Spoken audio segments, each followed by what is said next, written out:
अस्सलाम वालेकुम फ्रेंड्स। तो कैसे हैं आप सब? उम्मीद है कि आप खैरियत से होंगे। अल्लाह ताला ऐसी ही सबको सेहत बनाए रखे। तो आज मैं आपको हमारे गुनाह माफ़ होने के लिए आपको ये वजीफ़ा इंशाअल्लाह बताने जा रही हूँ। तो आप इसे हमारे गुनाह हमारे हाथ से हो या ना हो, फिर भी हमें दुआ पढ़ लेनी चाहिए, ताकि जो हम जाने अनजाने में कुछ भी गलती कर बैठते हैं, तो हमारी गुनाह हमारे हिसाब किताब में लगाए दिए जाते हैं। तो इसीलिए हम ये दुआ पढ़ते रहने से हमारी गुनाह भी हो जाए तब भी अल्लाह ताला हमें माफ़ फरमा देते हैं। यानी कि हम सगीरा कबीरा जो भी हम गुनाह करते रहते हैं, जाने अनजाने में, दिन के उजाले में, रात के अंधेरे में, ऐसे ही हमसे गुनाह हो जाते हैं। तो ऐसे वक्त में हम जब नमाज पढ़कर हम फारिग हो जाएं, बस आपको 2 मिनट भी नहीं लगेंगे ये दुआ पढ़ने के लिए। अगर आप इसे पढ़ लेते हैं तो इंशाअल्लाह ताला हमारे गुनाह माफ़ फरमा देते हैं। तो पहले हमको हमारे गुनाह माफ़ फरमाने के और अल्लाह को राज़ी करने के लिए हम जो भी बन पड़े हम करना चाहिए, ताकि अल्लाह राज़ी हो जाए तो फिर हम जन्नत से जाने में हमें कौन रोक पाएगा।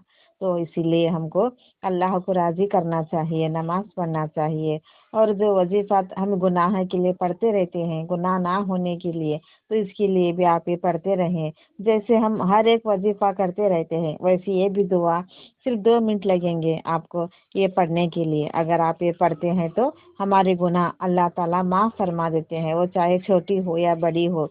ये हम जाने अनजाने में कर बैठते हैं, यानी हम चाहते हैं कि हम गुनाह ना करें, हम तो चाह कर भी नहीं चाहते कि हम गुनाह कर पाए, तो हम ना चाहते हुए भी भूल चुक कर भी हमसे गुनाह हो जाते हैं, यानी कि हम किसी का दिल दुखा देते हैं, उसे भी गुनाह ही कहते हैं। जब हम एक किसी का दिल दुखाते हैं तो अल्लाह का दिल दुखे जैसा।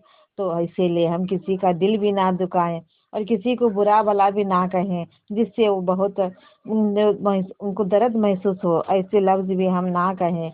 बुरे लफ्ज से बचते रहें। सिर्फ हम कलमा पढ़ जबान पर हमारी कलमायत होनी चाहिए। तो इसीलिए मैं सबसे कहते रहती हूँ कि हर एक गुनाह से बचते रहें, किसी को बुरा भला भी ना कहें। हमारी ज़बान ही है जो हमें गुनाह में डाल देती है, और किसी का हम दिल दुखाते हैं या सख्ती से बात करते हैं जिससे उनका दिल दुख जाता है, तो वही भी एक गुनाह माना जाता है।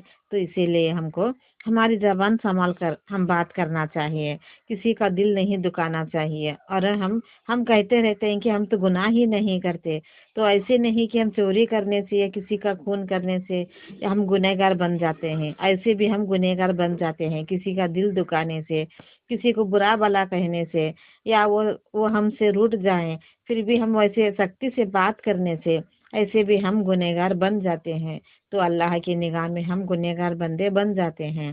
तो इसीलिए आपसे मैं कहती रहती हूँ कि अपनी जबान संभाल कर बात करें, किसी को जो भी कहें बस मीठी में ही कहें, ऐसे नहीं कि हम सख्ती से कहेंगे तो मान जाएंगे, ऐसे नहीं। जब वो सख्ती से हम कहते हैं, उनके भले के लिए ही क्यों ना हम कह दें, फिर भी उनका दिल दुख जाए तो हम गुनाह में चले जाते हैं। इसीलिए किसी को भी बुरा भला कहने से पहले अपने जबान को थोड़ा लगाम देकर ही बात करना चाहिए। तो ये तो हद नहीं तो जबान है, जो जो हम कहते हैं वही ये बोल जाती है। तो हमें पहला किसी को बात करने से पहले 10 बार सोचना चाहिए कि हम ये कहें या ना कहें। तो हम सोच समझ कर ही बात करें।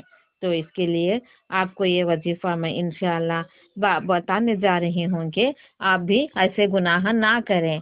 तो ये वजीफा आप पढ़ने से अल्लाह ताला हमारे छोटे मोटे गुनाहों को माफ़ फरमा देंगे। इसे हर नमाज के बाद आप जितने बार चाहे उतने बार पढ़ सकते हैं। तो वो दुआ ये है कि अल्लाहुम्मा गफिर ली खताया व जुनूबी कुल्लहा, अल्लाहुम्मा गफिर ली खताया व जुनूबी कुल्लहा। आपको ये दुआ पढ़ने से गुनाह से बच जाएंगे। और भी आपके घर में लोग हैं तो उन्हें भी बता दें, ताकि वो भी गुनाह से बच जाएं। आमीन। अगर आपको मेरी ऐसी वजीफात अच्छी लगती है तो मुझे सब्सक्राइब ज़रूर